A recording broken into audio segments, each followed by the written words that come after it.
Ça va, pasteur.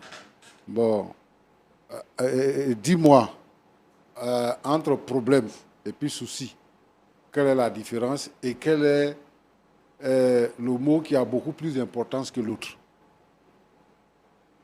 Parce que quand tu es venu sur le plateau, Roland t'a demandé, tu as quel problème avec ton grand frère et sa femme? Tu dis non, il n'y a pas de problème, mais j'ai un petit souci.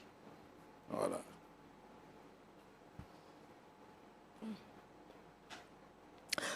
Bon, il faut dire que problème et puis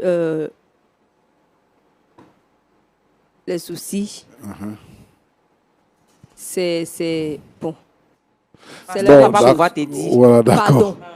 Pardon. Bon, ok, c'est moi. Il faut me regarder. Faut laisser l'autre côté là-bas.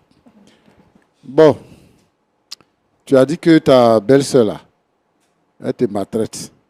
Elle n'achète pas de médicaments. Oui. Et puis elle ne te donne pas à manger. C'est les restes dans le restaurant là, les restes des gens là, c'est ça que tu manges. Effectivement. Est-ce que c'est vrai? C'est vrai, pasteur. Bon, est-ce que quand c'est comme ça, tu as dit ça à ton grand frère?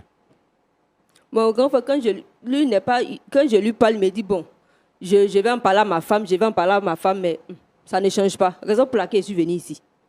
Mais si ça avait changé, là, je n'allais pas venir tu ici. manges les restes des clients là, tu as dit ça à ton grand frère? Même si je lui dis, ça sera toujours pareil. Donc tu lui as pas dit? Non. Ça te plaît de manger le reste? Ça ne me plaît pas, mais je suis obligé de faire avec. D'accord. J'ai compris. Tu as dit que tu as eu un enfant. Oui. Et puis, quand tu as dit à celui qui t'a enceinté, là, il a fui, il est parti. Actuellement, là, tu sors avec quelqu'un? Non, personne. Tu ne sors pas avec quelqu'un? Non, non. Il n'y a pas de pointeur? Non. Bon, j'ai pointeur, mais je n'ai pas de gars. Parce qu'elle ne va pas avoir. Avec ce comportement, elle ne peut pas avoir. Tu ne vas pas enlever ta bouche de mon affaire. Si tu ne dis pas la vérité, je ne vais pas enlever ma bouche. Tu as chargé pour moi, non? Je vais t'aider à décharger. Enlève ta bouche de mon affaire. Ok. Bon, tu as dit que ton grand frère s'est occupé de toi quand vous avez perdu vos parents. Oui, À cause de toi, il a quitté l'école et tout ça. Ça fait combien de fois que tu es venu dans la maison de ton grand frère depuis qu'il est marié et qu'il a fini la maison du village et que tu es là-bas? Ça fait combien de fois que tu es venu chez lui à la maison? Bon, c'est où j'étais malade là. C'est là que je l'ai appelé puis je suis venu chez eux à la maison. Parce que sa femme ne voulait même pas que je vienne chez eux à la maison. Donc c'est pour la première fois que tu C'est la première fois. D'accord. Mais tu as causé avec ton grand frère pour savoir où il travaille? En tout cas, quand il me dit qu'il se débrouille quelque part. D'accord. Parce que tu dis que ton grand frère a construit une grosse maison, un duplex. Oui. Mais tu as dit aussi que quand vous avez perdu vos parents, ton grand frère a dû quitter l'école pour s'occuper de toi. Effectivement. Donc il dit qu'il se débrouille quelque part. Est-ce que dans débrouillardise, on peut construire du duplex? Oui, on peut construire du duplex. Il se débrouille, dans l'argent de débrouiller. C'est ça, il a pris pour faire restaurant. Dans le restaurant, il y a l'argent. Parce que chaque jour, elle compte, la voici qui est assise, elle compte 800 000, 900 000. 800 000, 900 000, on peut pas, Le jour où tu vas travailler là, tu vas du compter duplex. pour toi aussi. C'est mon argent. C'est l'argent de mon grand frère. Bon, ce que je veux te dire, c'est que le pasteur, le président, il l'a déjà dit. Tu sais, dans la vie, là, il faut être humble. La Bible même nous recommande d'être humble. Quand tu es humble, tu atteins le sommet de la gloire. Mais quand tu es orgueilleux, la Bible dit que Dieu résiste aux orgueilleux. C'est-à-dire que Dieu s'oppose à ceux qui sont orgueilleux. Moi, quand je te regarde, je vois une femme qui n'est pas heureuse, qui n'est pas joyeuse. C'est ce que je vois. Quand tu es arrivé sur le plateau, Roland t'a demandé qu'est-ce qu'il y a et puis ton visage est fermé. Tu dis non, il n'y a rien. Mais ton visage est fermé. Donc, tu es une femme, tu as besoin de te marier. Si ton visage est fermé, si tu n'es pas joyeuse, tu n'es pas heureuse, tu vas oublier même comment on fait pour séduire garçon. Tu vas rester dans ta condition. Tu es trop braqué sur ton grand frère. C'est vrai que vous étiez enfant, et que vous marchiez ensemble, vous allez à l'école ensemble, vous faisiez tout ensemble, mais maintenant vous avez grandi. Tu n'es plus une petite fille, tu es une femme maintenant. Tu as un enfant. Donc, ton grand frère là, c'est vrai que c'est ta seule famille maintenant, mais ce n'est pas ton mari, c'est ton frère. Donc, ton grand frère là, tu es venu chez lui là. Dans ton village, il n'y a pas d'hôpital là-bas. C'est les médecins qui ont fait les papiers pour que je puisse aller en vie. D'accord. Tu es venu chez ton grand frère là. Tu peux avoir un peu d'humilité parce que ton grand frère c'est un homme, mais sa femme là c'est une femme comme toi. Et puis vous êtes jeune. Donc normalement, tu dois pouvoir causer avec elle. Tu ne causes pas avec elle, tu fais parler avec elle tout le temps. Tu ne penses pas que c'est un peu exagéré? Mon grand frère, c'est mon grand frère, c'est l'argent de mon grand frère, c'est ceci, c'est cela. Tu ne trouves pas que c'est un peu exagéré? Mais vraiment, chez nous ici en Afrique, oui, les familles africaines,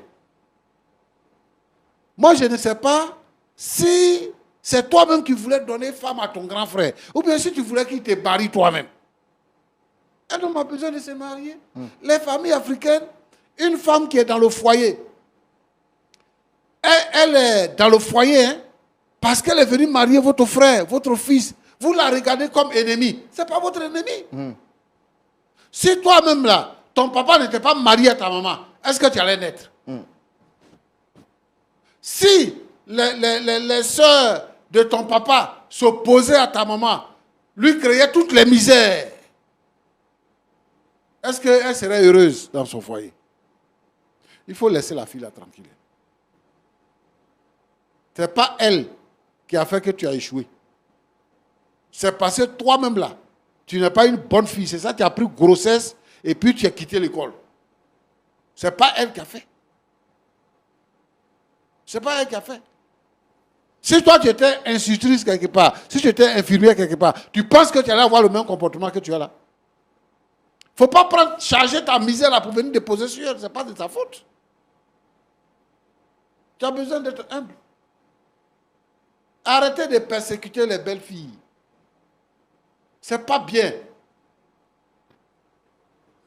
C'est pas bien. Quand tu es venu parler là, tu as parlé comme si la dame là même là, c'est démon.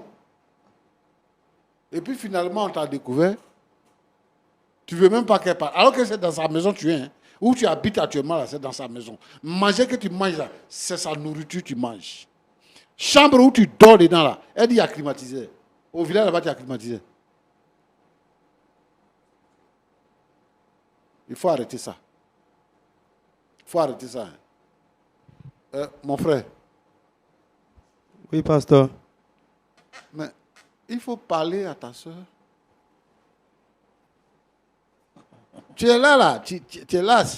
Je comprends que tu ne travailles pas, tu n'as pas d'argent et tout ça, mais quand même, la fille, elle t'aime. Et elle te couvre. Prends tes responsabilités d'homme. Pourquoi tu te comportes comme ça? Tu n'es même pas fichu de parler. Hein? Ta femme dit, il faut choisir entre elle et puis ta petite soeur. Et ta petite soeur dit que si c'est ça là, c'est elle que tu vas choisir. Toi, tu dis quoi?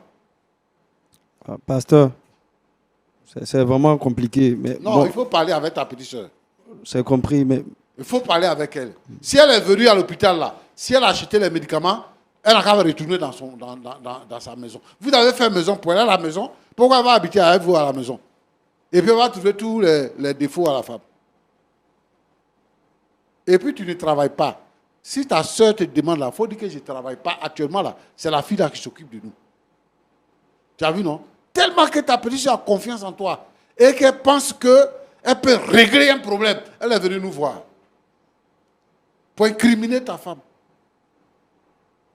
Et toi, tu es assis entre les deux, tu ne parles pas. Il faut changer cette façon de faire. Il faut changer. Il faut que les hommes soient conséquents et qu'il se comporte en homme dans la maison. Une fois que tu es un homme, que tu t'es marié là, et que tu es avec ta femme, il faut que tu te comportes comme un homme dans la maison. C'est toi qui dois faire barrage à toutes les attaques que tes parents vont envoyer sur ta femme. C'est toi. Si on voit que tu défends ta femme là, on ne va plus l'agresser. On ne va plus l'agresser. Donc il faut que tu sois un homme. Ma fille. Oui, papa. Que Dieu te bénisse. Amen. Bon, moi, je pense que tu es une bonne femme. C'est ce que je pense. Mais il faut arrêter de faire palabre avec ta belle-sœur. Dans tous les cas, c'est ta belle-sœur. Ton mari, il n'a pas autre famille. C'est sa seule famille qui est là. Il faut comprendre que quand les gens n'ont pas de travail, quand les gens n'ont pas d'argent, ils deviennent aigris. Il faut comprendre ce problème. Moi, je pense que jusque-là, tu t'es bien comporté. Mais il faut arrêter de faire palabre avec elle parce que ça te diminue. Il faut garder la hauteur. Et puis, vous êtes chrétien. La prière résout tous les problèmes. Lorsque quelqu'un t'attaque, il ne faut pas voir la personne en personne. Il faut voir l'esprit qui est derrière. Tant que tu n'as pas prié pour chasser cet esprit-là, vous allez vieillir dans ça. Tant que quelqu'un n'est pas mort entre vous deux là, vous allez vieillir dans palabre. Même si elle est au village, vous allez continuer de faire palabre. Donc, il faut te rapprocher du Seigneur. Il faut confier le carnage au Seigneur pour que la situation change. Je t'encourage à continuer de protéger ton mari. Mais vraiment, maintenant que toi-même, tu t'es établi, tu as une situation, et tout ça, et la situation vous nourrit, mais c'est un homme. C'est un homme. Pour qu'il puisse te protéger, il faut qu'il se sente homme. Donc, le projet que vous avez ensemble là, il faut le réaliser pour qu'il prenne des responsabilités. Moi, j'encourage toutes les femmes qui peuvent aider leurs hommes à se responsabiliser, à le faire. Et je voudrais vraiment dire ici à toutes les familles africaines de laisser les belles filles, de laisser les belles sœurs tranquilles pour qu'elles puissent vivre tranquilles dans leur foyer. Quand un homme se marie là, il se marie à sa femme et ils sont une seule chair, c'est eux qui sont les familles. Les autres qui viennent à la maison, ce sont des étrangers. Si vous êtes enfant, que vous vous entendez là, ça s'arrête au niveau des enfants. Quand vous êtes devenu grand, chacun reste chez soi. Alors, mon frère Roland, oui, pasteur, j'invite toutes les familles africaines, les familles chrétiennes même, à se responsabiliser et à ne pas attaquer les foyers. Ça n'est pas bon, ça détruit les foyers. Et un homme a besoin d'une femme de se marier. Et une fois que ton frère est marié, une fois que ta soeur est mariée, il faut la regarder et la respecter, ou le respecter. C'est ce que je peux dire. Merci beaucoup, pasteur Tchoumou. Merci également au président pour cette très belle intervention. Merci beaucoup. Monsieur... Oui, frère. Vous avez entendu ce que le pasteur Tchoumou a dit? Oui, j'ai compris ce que le pasteur a dit. Le président aussi en a parlé. Oui. Je crois que je vais prendre mes responsabilités. Mais bon, ma petite soeur, il faut peut-être, pas que je vais la dédouaner, mais il faut comprendre qu'elle est restée beaucoup attachée à moi depuis l'enfance, dès le départ des parents. Est-ce que ça justifie le fait qu'elle manque de respect comme ça à votre femme? Non, ça ne justifie pas. Mais bon, j'essaie de la comprendre un peu, de comprendre aussi ma femme. Mais vous savez, les femmes, il y a toujours des incompréhensions entre elles. Mais bon, j'espère que les choses vont s'arranger avec... J'espère qu'elles ont entendu, elles ont compris ce que le pasteur, le président... Vous, en tant qu'homme, qu'est-ce que vous décidez? Donc, pour le respect de votre foyer et aussi pour l'équilibre de votre sœur. Comme le pasteur a donné les conseils, on va essayer de porter en prière d'abord pour que vraiment qu'il y ait... Parce que moi-même...